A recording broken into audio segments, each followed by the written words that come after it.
Really good to see you. SupplySide West 2024. Amazing. Thanks so much for being with us. And of course, my colleague, sidekick here, Brent Bishop. Brent, we're always about best in show, and that's why I'm so excited to be here booth side with you at TSI. The big concern, it's quite trendy, but that's not why we're talking about it, because you guys have been in the business of solving this particular trend for a long time. And most consumers don't realize, but here's what they want to know. Wegovy, Ozempic, the GLP-1s of the world. This has become a huge problem, especially as it relates to known side effects insofar as muscle mass. Unpack that for us, if you will. Ooh, there's a lot there. When we start talking about GLP-1s, you can't be surprised that something like a GLP-1 is working, because it kind of takes one element, or the most challenging element, out of weight loss, and it is really that appetite control and that satiety feeling. So that's happening, and then you have a whole host of, and again, I'm talking about the weight loss side, not necessarily the diabetic control side.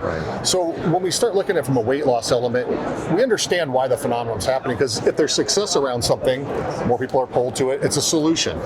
But I think a lot of times in our industry, we look at it as, it is, I don't want to say a competitor, that sounds so weird, but it's, hey, we have that solution here, look at us. But instead of looking at it that way, I think we have to look at this whole entire GLP-1 phenomenon as something our industry can look at and work with and provide additional solutions for those issues. And some of those issues are very, very real. Yep, absolutely. Look, I mean, we're not suggesting by any stretch of the imagination that these are a poor class of medication. They work for some folks, but I think there might be a lot more individuals that are jumping on as that a first-line therapy approach, where, you know what, the message should be more of the good old exercise, nutrition, and in some instances, supplements that can, you know, maybe even take over the job in a similar way. I couldn't agree more. The sustainability side, because even if you stop taking it, this creates an opportunity where you can start picking up those habits of proper nutrition, proper exercise, more lifestyle control. It can become a habit while they're using it.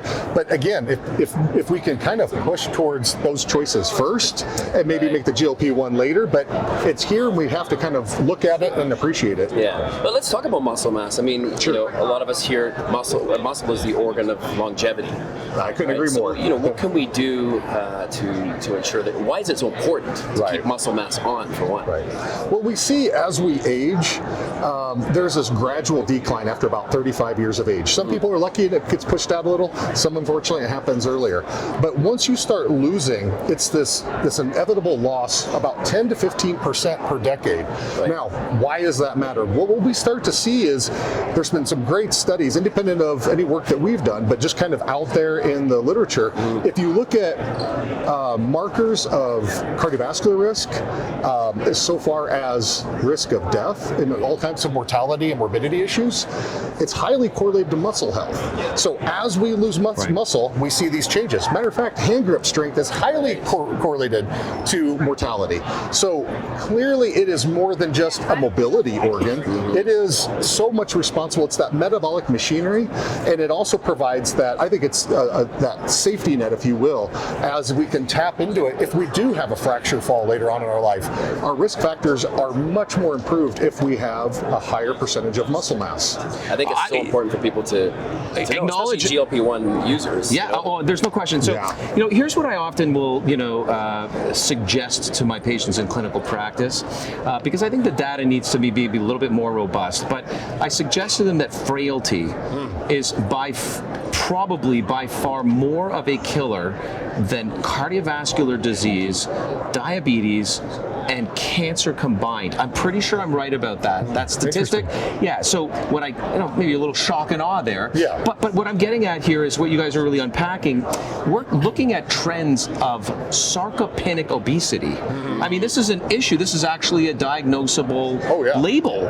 Tell us what that even means, because I mean, the improper term might be skinny fat to illustrate this. I was going to use that exact same term. So what typically happens, and we can think about it individually, so and we see it really happen in the dieting phenomenon, right? So what happens is people typically, unfortunately, they want to lose weight, right? And I use the term weight purposeful. But what happens is as we start to lose fat mass, we're also losing muscle mass.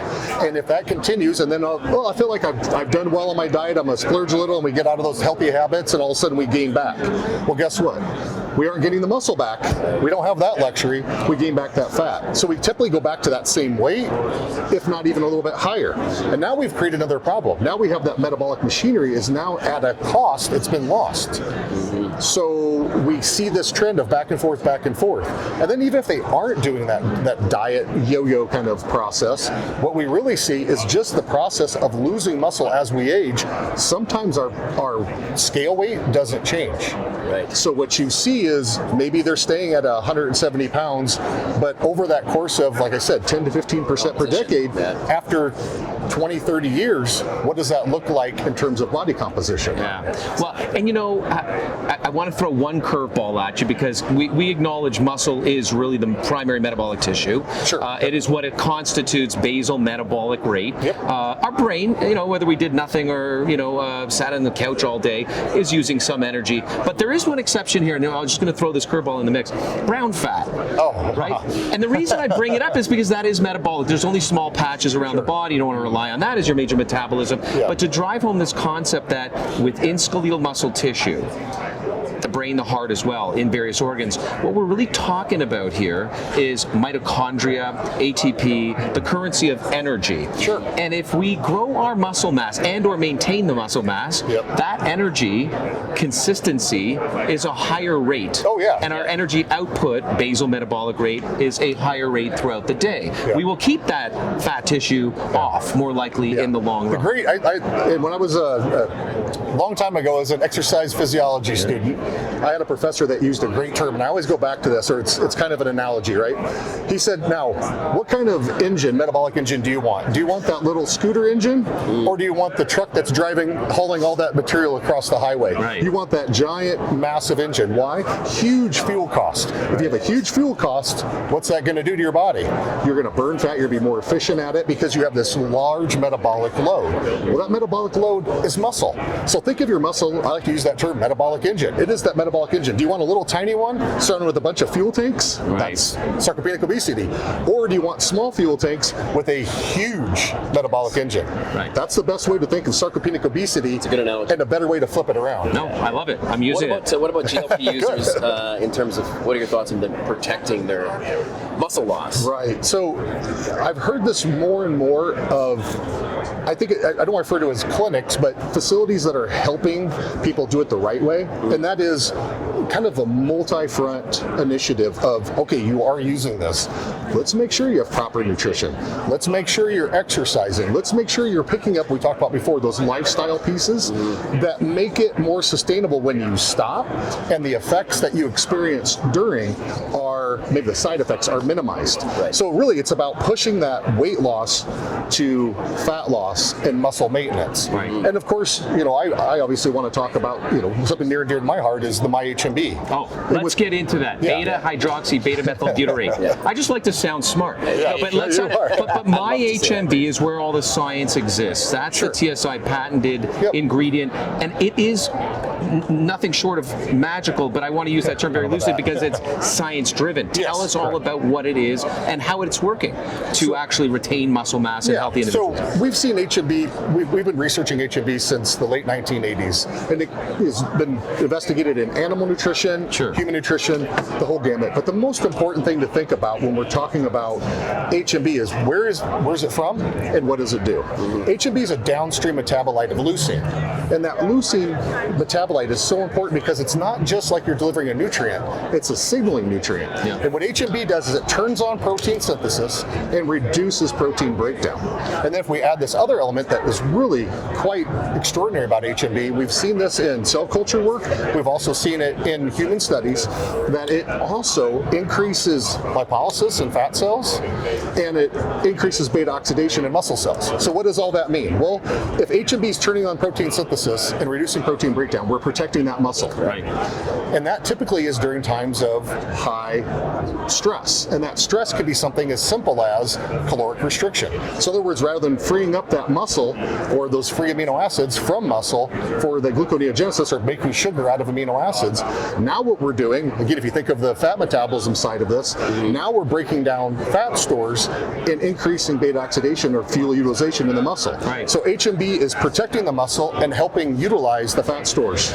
So in that same context, let's use the term anabolic resistance, if we can redefine that. Sure.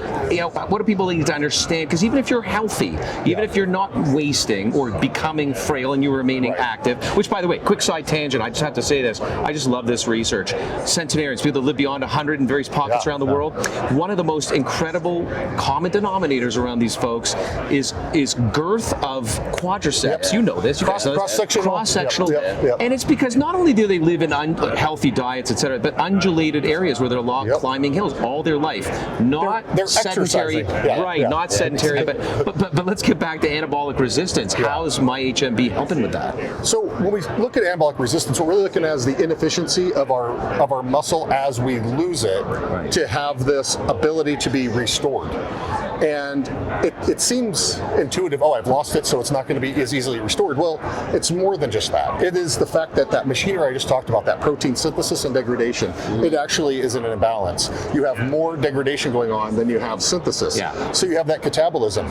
And you think, it'd just be easy just to stop whatever is the stressor calling this and reverse it. It's not that easy.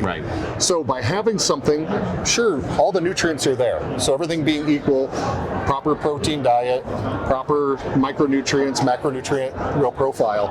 If all those are present and the muscle loss has already occurred, it's not as easy as just feed it and it'll switch back on. You need a catalyst, and that catalyst is HMB, turning on that synthesis again, and that is, in essence, synthesis is the anabolic side. Absolutely. Can we also just speak real quickly about the idea that eating enough protein, and the research now is somewhere around 1 gram per pound of body weight versus half a pound or half a gram rather per kilogram. It's gone up. Point is, but here's what I want to focus on. You can't really ever eat yourself into therapeutic range when it comes to leucine. And this is why people supplement with things like branched chain amino acids. I mean, this is the whole point. But when it comes to MyHMB, you could never, just drive this home for us, actually eat yourself into a place where you're getting enough leucine first, second, that it's actually transitioning into downstream HMB, and then you're seeing realistically, it's just, I wouldn't say it's impossible, it's just, it's not feasible. No one's going to do it. Hence supplement. Let's just do a couple real quick calculations here. So if I look at leucine, I need to eat a leucine-rich protein, but I need 60 grams to even get the efficacious dose of HMB. And that's assuming that you're going to, like you said, convert all 60 grams, or not all 60 grams, but 60 grams of it is 5% is going to be converted to HMB. That's a long shot. So how would I get 60 grams? If I tried to consume a leucine-rich protein, that would be 600 grams of protein. You made the reference of 1 gram per pound of body weight. Is that realistic? No, it's not realistic. It'd be very hard, if not even impossible. So that's where, again, the concept, like you said, of supplementation. But really, even more than that, when we start talking about protein and kind of feeding our way out of this problem of a decrease in protein synthesis and an increase in protein breakdown, why don't I just eat more protein? Well, it's kind of like the analogy. Again, I like using analogies. So it's if I had a building site and I was delivering all the building blocks and everything there, the bricks, the boards, everything, but no one was there. No foreman was there to say, okay, let's tear this down, let's build this up, let's keep some of this. Nothing's going to happen. I just have a truckload of material sitting in the front yard. Think of HMB as that foreman. I like it's that. saying, okay, let's build this part of the building and let's reduce the tearing down here, and we'll have a net gain. And that's simple protein attrition. So what are your thoughts with exercise, no exercise when it comes to HMB? Well, the good news is that we have data in exercising individuals where HMB is going to provide a greater increase in muscle mass, greater performance benefits.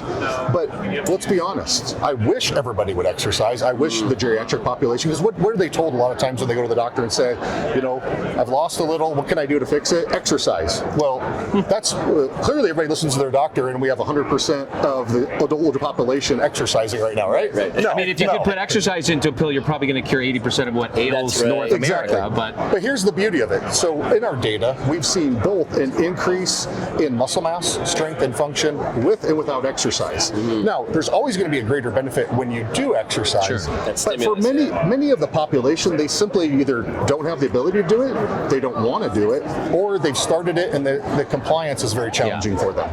That makes sense. Can you briefly touch upon the synergistic, if not amplification impact that vitamin D has when you sure. take it in synergy with HMB? So one of the things we discovered, that it kind of goes back to the whole muscle mass, strength, and function.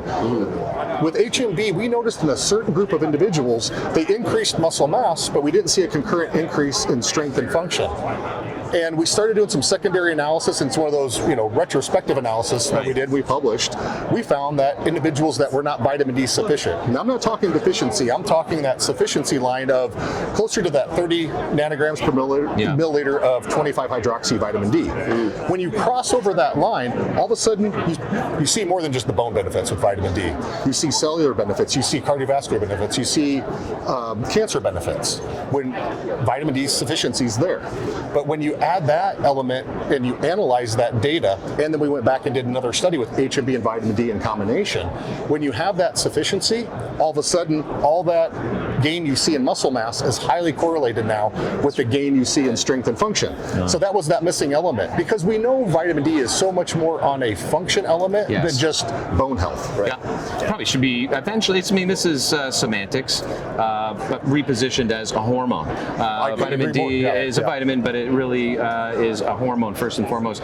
Brent, we'd be remiss if, I'm going to come now full circle to Shawn's analogy or even description of grip strength, if we didn't tell folks about your challenge, which is, by the way, if they're interested in trying MyHMB, they should purchase a simple grip strength device on Amazon, inexpensively, 100%. And tell them what they need to do. Well, it's such a great tool.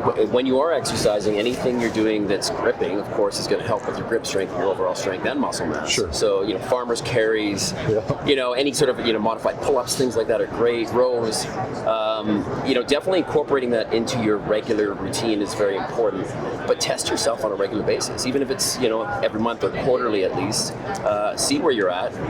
Intervene with MyHMB and see where you're at again a couple of months later. Exactly. So what I love that I think that we can sort of summarize here is that we treat muscle, salvaging what you have at the very least, but at the very best, working at constantly growing muscle, maintaining muscle mass, and integrating MyHMB, because we're not looking just at increasing lifespan. We're looking at increasing wellness span or health span. Right. And this is what's going to get us there, retaining our skeletal muscle. It's going to drop regardless, right? Yep. But you can make a big impact. Reduce it on how much significantly. it's gonna- Well, muscle is that longevity kind of Organ. Yeah, organ, perfect example. But think of it even more as it's part of the equation. If you really want to know your true age, and you can't do some of the things you talked about, right? If you see that diminishing hand grip strength, you've noticed things that being able to hold, I think, what is 75 pounds. That's right. Yeah. For 1 minute. If you can no longer do that, it's this barometer, if you will, of your not just muscle health, but your overall health and your success and more quality of life in the longevity equation. Because we can live longer, but like what you were talking about, living past 100, it's not just about living longer. It's about the quality of life that you're living. Absolutely. And muscle is so critical for that. Avoiding frailty, folks. If you're on a GLP-1 agonist, Wegovy, Ozempic, there are many out there. You need to be on MyHMB. How can they find out more about TSI? MyHMB.com is a great place to find information about the research as well as products that are available. Honestly, I think the biggest thing is just communicating, if you are doing it under the care position, communicating about the importance of muscle health and what can you do, and talk to them about MyHMB and look at the data. And then another step is, we've talked about longevity or the aging process, we've talked about the GLP-1s. It all comes down to the same thing. It is about being in control of that muscle loss or preventing that muscle loss. And if we can do it and we put that focus in there, and something as simple as a nutrient, yes, it's not exercise in a pill. We never would make that claim. But if you can just turn those small little switches, increasing protein synthesis, reducing degradation, you push yourself into the right, let's put it this way, that metabolic machinery is turned on in the right direction. Love it. I think we can end right there, That's Shawn. awesome. Thank you so much for your time Bryce. today. Appreciate it very much. Brent. You're the best, guys. Stay well. Appreciate you. Thank you.